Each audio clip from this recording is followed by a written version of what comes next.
Assalamu alaikum, peace be unto you. Today, inshallah, with Allah's will, we will discuss how Islam is the natural way of thinking, the natural way of looking at the world around you is compatible with Islam, and we will show that to be the case. There is a hadith or saying of Prophet Muhammad, peace be upon him, where he says, every newborn is born on the natural way, then his parents make him into a Jew or a Christian or a Magian.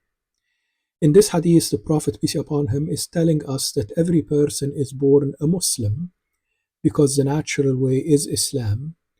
Then there is some outside influence that could change this innate nature that he is born with to something else. Here, the Prophet, peace be upon him, mentions the parents, not to limit that to only the parents, but because by and large, at a young age, what most influences a person is his parents. But it could be something else. It could be his tribe, it could be his society, it could be his friends. But the Prophet, peace be upon him, was only giving us the parents as an example. And also, when the Prophet, peace be upon him, mentions three things that a person could become other than the natural way, other than a Muslim, he's only again mentioning examples here: a Jew, a Christian, a Magian. A Magian, of course, is a person who worships fire, like the people who were in Persia at the time.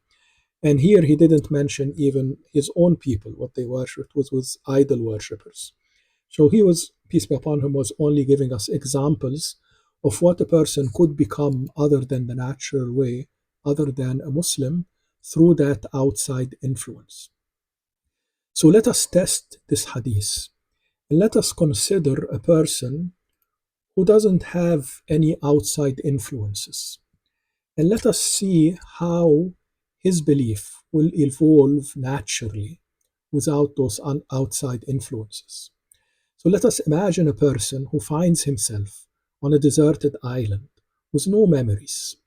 How will his belief naturally develops if he uses his mind correctly without any of those outside influences, and also without revelation? So we're not going to invoke any revelation. He's not going to find a book revealed by God or anything of that sort. He's just going to use his mind and look at the world around him and come to conclusions based upon that. The premise of this situation is similar to the premise of the fictional story of Hayy ibn Yaqdan, which was written by the 11th century Andalusian Muslim scholar Ibn Tufayl. So that person, when he will look around him, he will see all of this creation. He will see the heavens, the earth, all of this creation, the trees himself. And he will have to start thinking about who made all of those things. Allah, glory be to him, says in the Quran, and here we are quoting the Quran just as a reference. We're not really using that to prove what the person will believe, what that person will come to conclude, because as we said, we assume he doesn't have any revelation. But we are quoting this as a reference. Allah, glory be to him, says in the Quran, verily in the heavens and the earth are signs for those who believe, and in the creation of yourselves, and the fact that animals are scattered are signs for those of assured faith, and in the alteration of night and day, and the fact that Allah sends down sustenance from the sky and revives therewith the earth after its death, and in the change of the winds are signs for those that are wise. Such are the signs of Allah, which we rehearse to you in truth. Then in what exposition will they believe after Allah and His signs? Allah, glory be to Him, also says in the Quran, were they created by nothing, or are they the creators?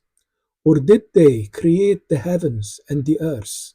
Nay, but they have no firm belief. So that person, he will look around him and he will see all of this creation, and he will know he didn't make those things. He didn't create this creation. And this creation, he will know, did not create itself. The mountain did not create itself. The stars did not create themselves.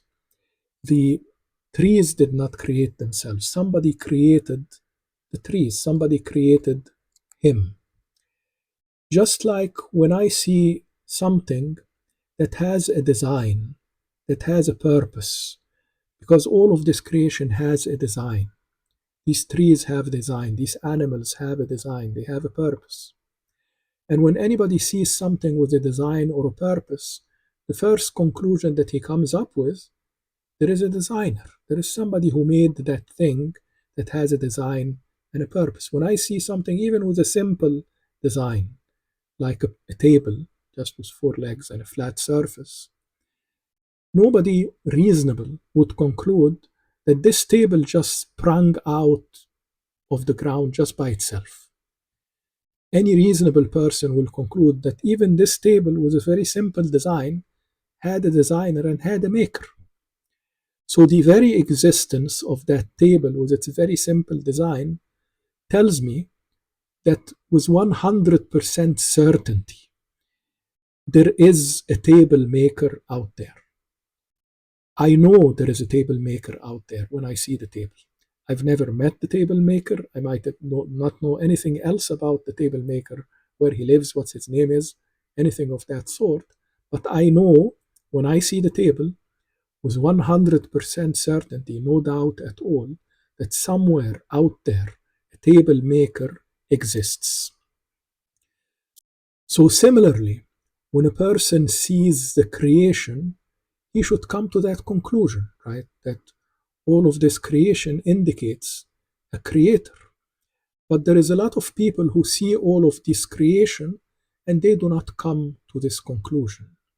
They say it's just things that bumped into each other, and we have all of this creation, random processes that produced all of this design and creation. But in reality, they are deluding themselves. And let me explain to you with an example. Let's say somebody who's an astronaut. He goes on his rocket and he goes to planet Mars.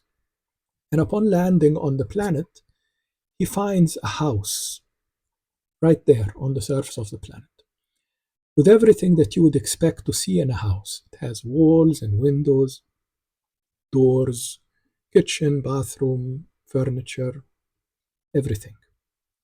Now, would it ever cross that person's mind? Would he ever conclude that the house is there by chance occurrence? That somehow a meteor struck randomly the surface of the planet and dug a perfect rectangular foundation?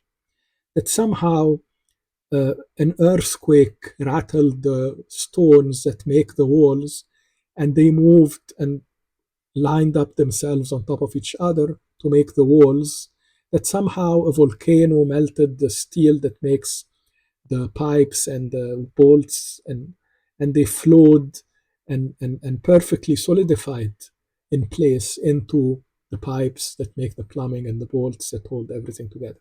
Would that ever be the way that anybody would think that the house came into existence? And most people would say, no, I would never think that way.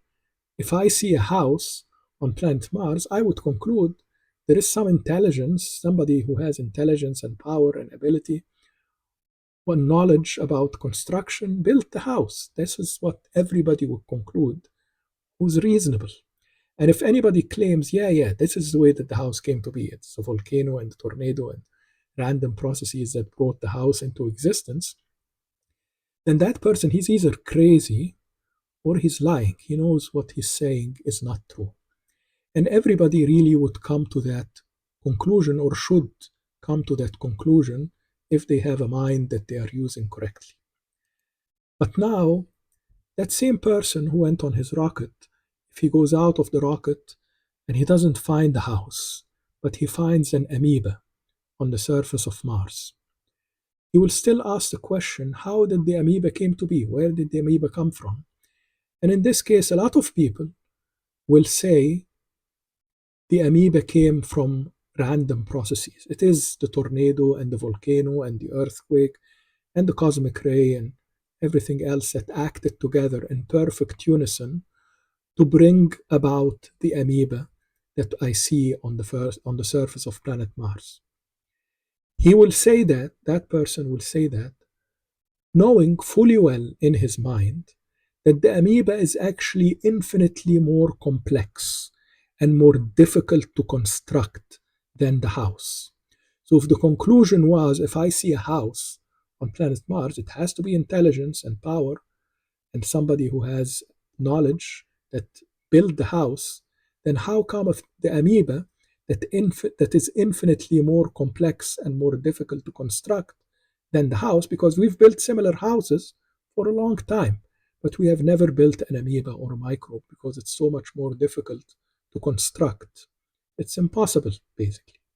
So how come that person comes to that conclusion that the amoeba is there by chance and the house has to be there by design? Now, we have to look at, in order to make this more easy to understand, we have to look at probability. What is the probability that this life, this amoeba, would be generated by random processes? Okay. Now, we can think of the DNA of the cell as a computer code, and really information theory tells us that the DNA actually does work like a computer code. It encodes what the cell should look like, how it should behave, how it should build itself and propagate, and so on. So it is a form of a computer code. Okay? And the cell itself is a computerized machine that runs that computer code to produce things like proteins, enzymes, behavior, how it moves, how it feeds itself, and so on. Okay. So we have two components here. We have a computer code software, and we have a computerized machine, the hardware, which is the cell itself. In order for that cell, that amoeba, to arise randomly, both the computer or the hardware and the computer code, which is the software, have to both spring into existence simultaneously out of random molecules that are floating around. Okay. Now, this is so astronomically unlikely that it is basically impossible. Okay. But let us say, what if that happened somehow? Okay. Now, that cell needs to evolve, because we know that the life around us is not all amoebas and simple unicellular creatures. Not simple, of course. The amoeba is extremely complex when you look at what's happening inside it, to the point where we haven't been able to replicate an amoeba, as I said. But even as the scientists describe it, simple unicellular creature. Okay, but life around us, there's a lot of much more complex creatures. So how can that amoeba become something different, become an octopus, become a bird, become a human? Okay, as they say again, evolve into that. So again, there is something that is defined as a functional code sequence. Okay, in software or in information science, it is a sequence that produces something useful. Okay, because in programming, if you just type randomly on the keyboard, you will most likely produce gibberish, nothing. You will produce something that's completely useless. Okay, so if you were typing randomly on the computer keyboard, what is the likelihood that you would produce a set of commands that are functional, that actually make something useful? So this is what we mean by a functional code sequence. And it has been estimated that functional to non-functional gene sequences, the ratio of that to produce a relatively small protein, which is just 150 amino acids, is 1 over 10 to the power 77. So just to produce that very small, to produce a sequence that would encode that protein into the DNA, then we need a lot of random, if we're doing it randomly, we would need so many trials in order to come up with one trial that would produce actually something useful. And the ratio for that is 1 over 10 to the power 77, or 1 over 10 with 77 zeros next to it. So in order to evolve that amoeba into another similar amoeba that's similar to the original one, but now it produces an extra protein that it might use to build something useful, the probability of that happening is 1 over 10 to the 77 in any trial that the amoeba might do to make that functional code sequence. Okay.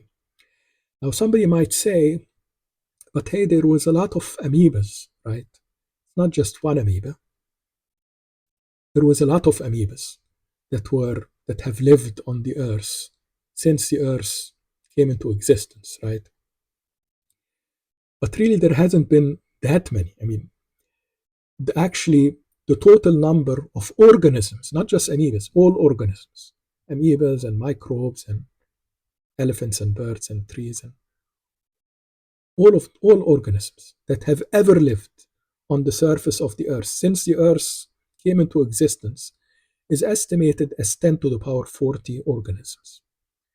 So really the probability, if we give each organism one chance to alter its DNA, to augment its DNA by a functional code sequence, we gave every organism one chance to do that during its lifetime, then the probability of producing just one functional code sequence, just one sequence of genes that would produce something useful. I mean, in order to produce all of these different organisms, you need millions and billions of functional code sequences to accumulate into the genome of those organisms in order to produce all of this diversity. But the probability of, if we give each organism one chance to produce a functional code sequence, would be 10 to the power minus 37. This 10 to the power 40 organism, if one gets one chance, one try, times the probability of a functional to non-functional, 1 over 10 to the power 77 is 10 to the power minus 37 to produce just one functional code sequence.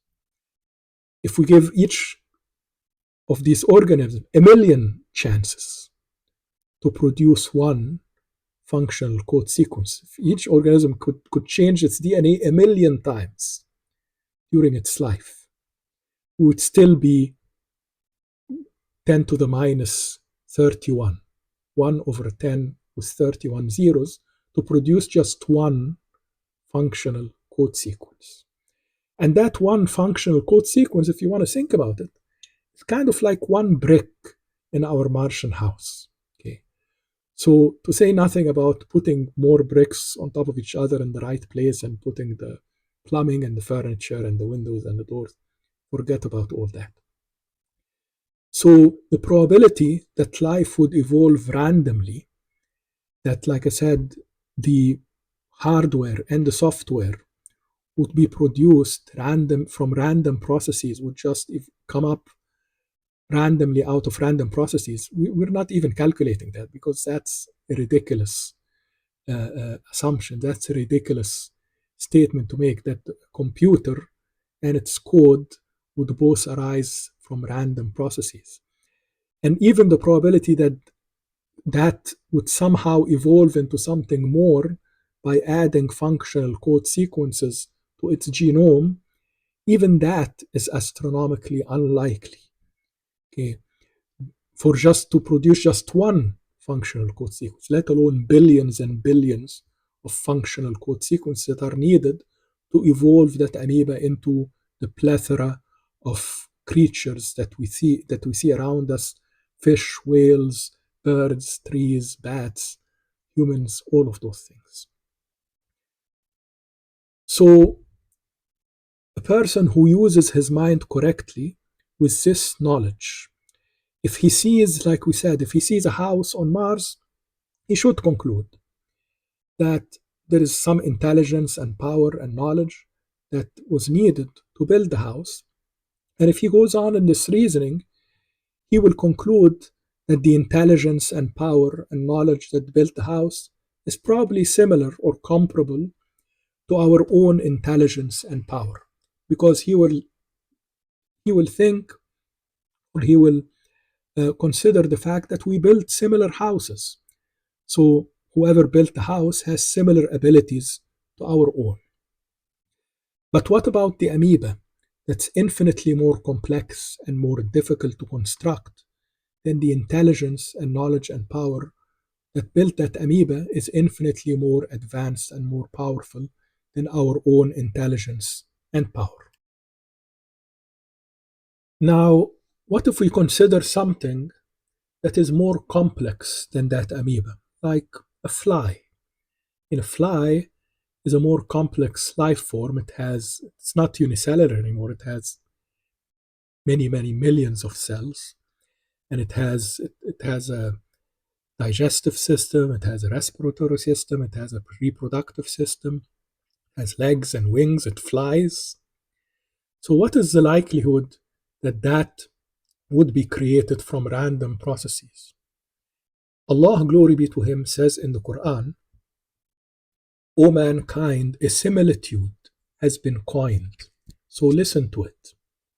Verily, those on whom you call besides Allah will never create flies, even if they combine together for the purpose.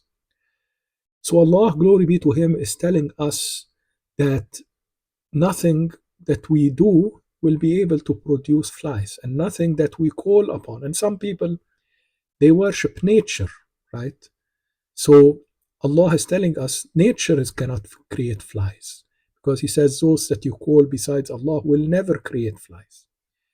And it is a challenge. I mean, if you think that you can create a fly by natural processes or unnatural one, if you yourself can put together a living fly, then you will have proven that verse to be false. But that, of course, will never happen. And how about a human being who's even more complex than a fly? The human being has, again, respiratory system, immune system, has a brain that's extremely complex. Allah, glory be to Him, says in the Quran, and on the earth are signs for those who have firm faith, and in yourselves do you not see? So Allah, glory be to Him, is reminding us of the creation around us. Not just the simple creatures, but like I said, us, as well as even things that, like the whole universe. The whole universe is even more complex than a single human being. Allah, glory be to Him, tells us in the Quran, the creation of the heavens and the earth is indeed greater than the creation of mankind. Yet most of mankind know not. These pictures that you see here are of two nearby galaxies. The galaxy in which we live is the Milky Way galaxy, and it has about 500 billion stars, some similar to our sun. The picture on the left here, this is the Andromeda galaxy. It's about 2.5 million light years away from the Milky Way galaxies, and it has about 1 trillion suns, 1 trillion stars. And the one on the left here, this is one of my favorite galaxies, the very beautiful galaxy. It's called the Triangulum galaxy. It's a small barred spiral galaxy, and it only has 40 billion stars, and it's also nearby. So those are two nearby galaxies, but the universe is way bigger than that. I mean, the Andromeda is about 2.5 million light years away, but the universe is, as we see, the part at least that we can see of the universe, where enough time has passed for light from that part of the universe to reach us. Okay?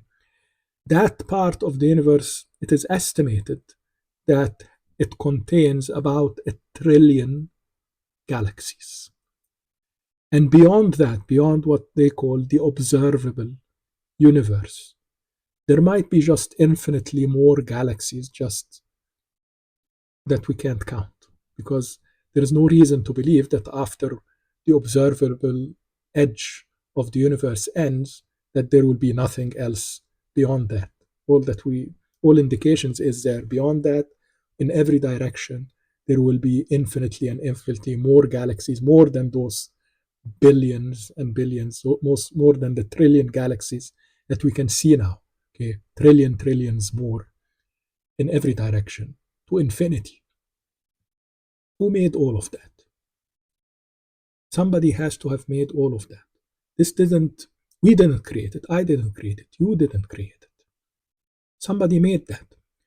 So the conclusion that that person should come up with when he looks at all of the creation around him, and that anyone really should come up with when he looks at all of the creation around him or her, is that there is a creator. Somebody has to have made all of those things. And you don't really have to be a scientist. You don't have to have a PhD and to know about stars and all of those things and the universe and the speed of light and the observable universe and how many stars are here and there, and the genome of the human, and in order to come up with that conclusion. Even a simple person, when he sees the world around him, he comes up with that conclusion, as it was said that a Bedouin, simple Bedouin, he doesn't have a PhD, he doesn't have a degree, he was asked, "How did you know your Lord?" And he said, "The camel's excrement indicates a camel, and the footprints indicate walking, and a sky with constellations, and an earth with valleys, and seas with waves. Does that not indicate the most kind, the all aware?" So he was saying, the camel's excrement, when I see camel excrement on the sand, I know there was a camel here. I don't need to see the camel to know that there was a camel here when I see the camel's excrement. I know with certainty the camel has to have passed through here. And when I see footprints in the sand, I know somebody walked there, right? So all of this creation has to also give me some indication that the creator exists. And this is the conclusion that that person should come up with. That person, as you remember, that we were describing, living on his desert island, just looking at the world around him and using his mind correctly without, like we said, any revelation. He should come up with this as the first conclusion: there is a creator. Now, the next thing that that person will start or should start to think about is, who is the creator? But before we answer this question, somebody might say, but wait, I can take you a step further than that, because I can always ask you, well, who made the creator?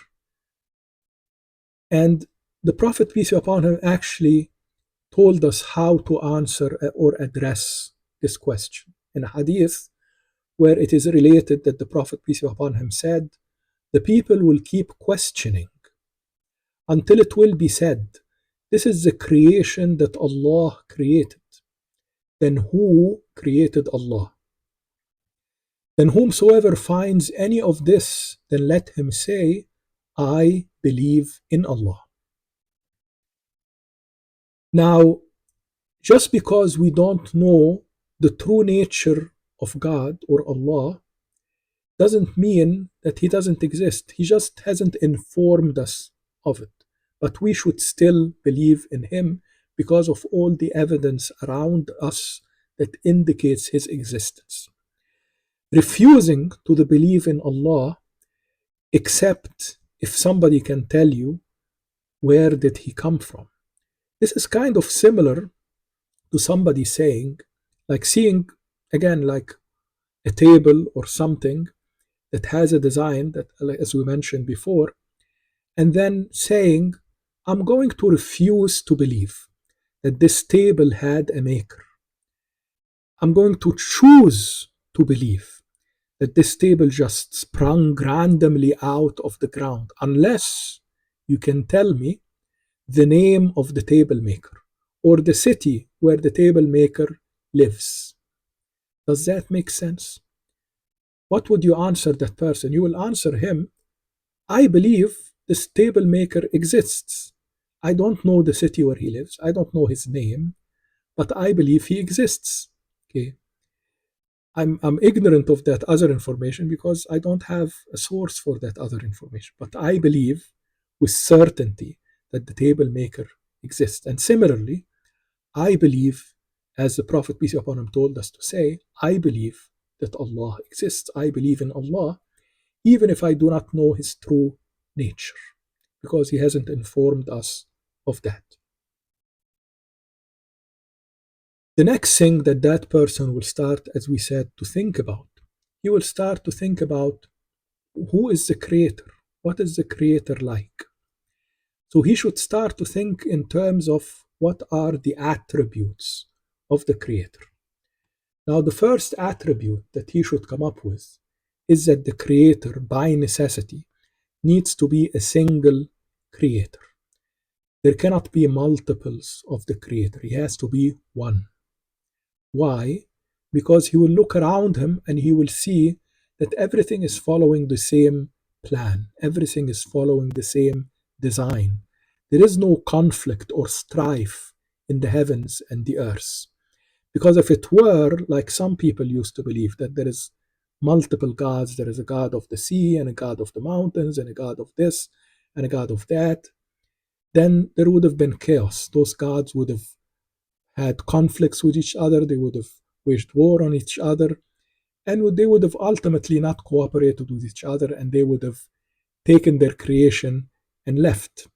Allah, glory be to him, says in the Quran, had there been therein, meaning in the heavens and the earth, gods besides Allah, then verily both would have been ruined. Glorified be Allah, the Lord of the throne, above what they attribute to him. Allah, glory be to him, says also in the Quran, in Surah Al-Mu'minun, or the believers, no son did Allah beget, nor is there any God along with him. Then behold, every God would have taken away that which he has created, and some would have risen above others. Glorified be Allah above all that they attribute to him. So, like I said, if there was a God of the sea and a God of the mountains and a God of this and a God of that, then at some point the God of the sea would say, I don't want to deal with you guys anymore. I'm taking my sea and leaving. Okay. But of course, we do not see that. Allah, glory be to him, also says in the Quran, say, if there was with him other gods, like they say, then they would have sought a way to the owner of the throne, meaning they would have tried to overcome each other to become the owner of the throne, the supreme God. They would have waged war on each other, but again, we do not see any indication of this. So the first conclusion that that person needs to arrive at about the creator is the creator by necessity has to be a single creator, and there cannot be multiples of creators. So the attributes of the creator that that person should come up with is first that he is one, and we have mentioned other ones, other attributes of the creator. We said in order to create all of those things, the creator is very powerful, indeed all powerful. In order to create all of these things, he's very knowledgeable, indeed all knowing. He will also conclude that the creator is merciful, he's giving him all of those things.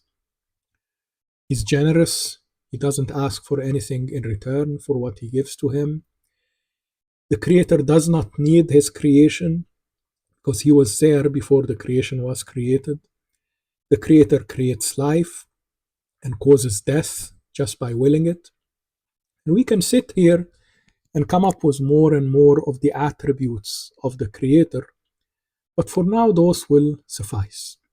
Because now that person has a very important tool in his hand by which he can discern what is God and what is not God.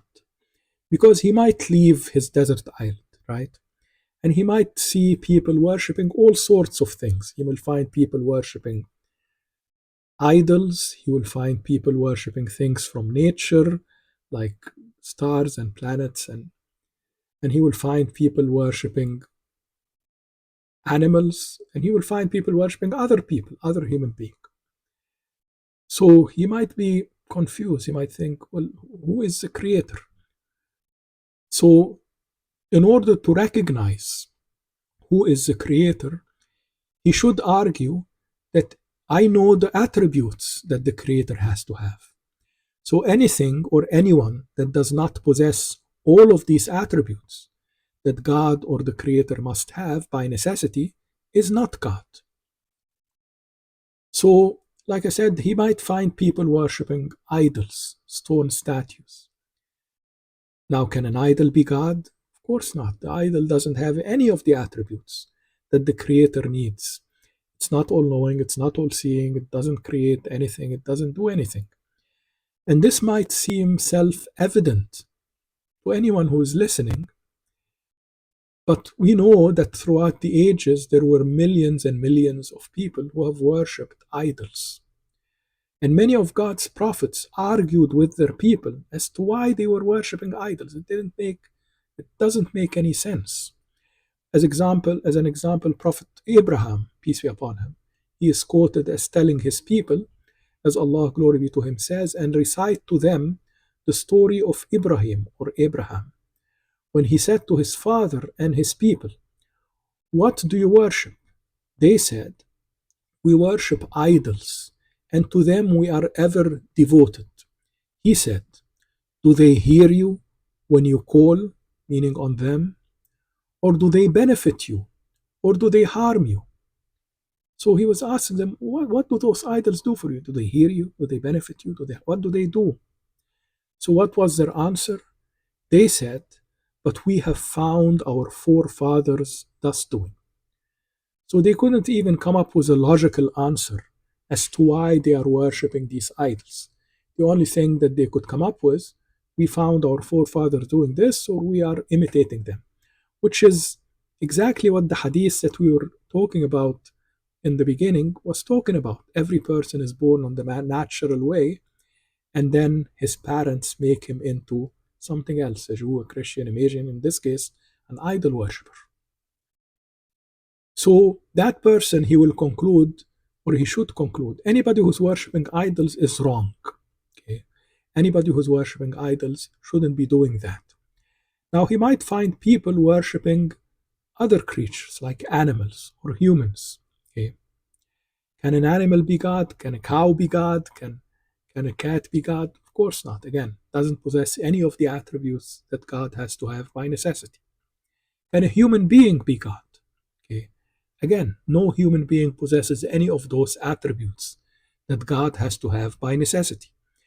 And we are again given an example from the story of Prophet Abraham, peace be upon him, where he was arguing with a king who was claiming himself to be God. Allah, glory be to him, says, have you not seen him who disputed with Ibrahim about his Lord, because Allah had given him kingship, which means because he was a king, when Abraham said, my Lord is he who gives life and causes death. So Abraham was telling him two of God's attributes. Allah creates life and causes death just by willing it. So what was the answer of the king? In the Quran, in the verse, it continues, he said, meaning the king said, I give life and cause death. Of course, in this case, the king was twisting the words. This is not really what Abraham said. What the king means when he says, I give life and I cause death, is, hey, I'm the king. I can say, chop this guy's head off and keep this guy alive. This is how I give life and cause death. But of course, this is not what Abraham meant. What he was saying is Allah creates life out of nothing and can cause death just by willing it. None of those the king can do. So Abraham wanted to give him an even clearer example. So in the continuation of the verse, Allah, glory be to him, says, Abraham said, verily, Allah brings forth the sun from the east, bring it you then from the west. Thus the disbeliever was utterly defeated. And Allah guides not people who are wrongdoers. So in this case, Prophet Abraham, peace be upon him, gave him another attribute of the Creator of Allah, that He is all powerful. He can bring the sun from the east, from the west. If you're claiming to be God, you have to be all powerful too. And of course, the king could not do that. So, very importantly, that person will also start to think about, now that he knows the Creator, that he knows there is a Creator, he knows the attributes of the Creator. Now he can also start to think about, what does God or the Creator want me to do? So he should argue, he should think, God is merciful. He would want me to be merciful. God is generous. He would want me to be generous. God is all-knowing. He would want me to learn about Him and His creation. God is all-powerful. He would want me to gain power over nature, of course, not over other human beings. And this is really as far as his reasoning will take him, as his mind will take him. He will not be able to learn about things that are unseen to him simply by reasoning, because he cannot observe those things. Those include many of the truths about God that He tells us about Himself through revelation. He will not be able to know, for example, that angels and demons exist, because again, this is unseen to us, and we only know that through revelation. He will not be able to realize that there is life after death, because again, we do not see the life after the death. And he will not be able to realize that there is heaven and hell for punishment and reward, because again, that is unseen to us.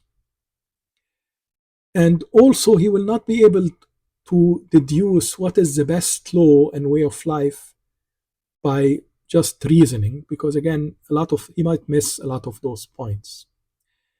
And he will not be able to fully understand God and what He wants of him. For this, he needs revelation. For all of those things, he will need revelation. But let us sum up his belief up till now, without those things that he cannot conclude except through revelation. Now, his belief, and again, this is without any revelation, this is just him using his mind correctly.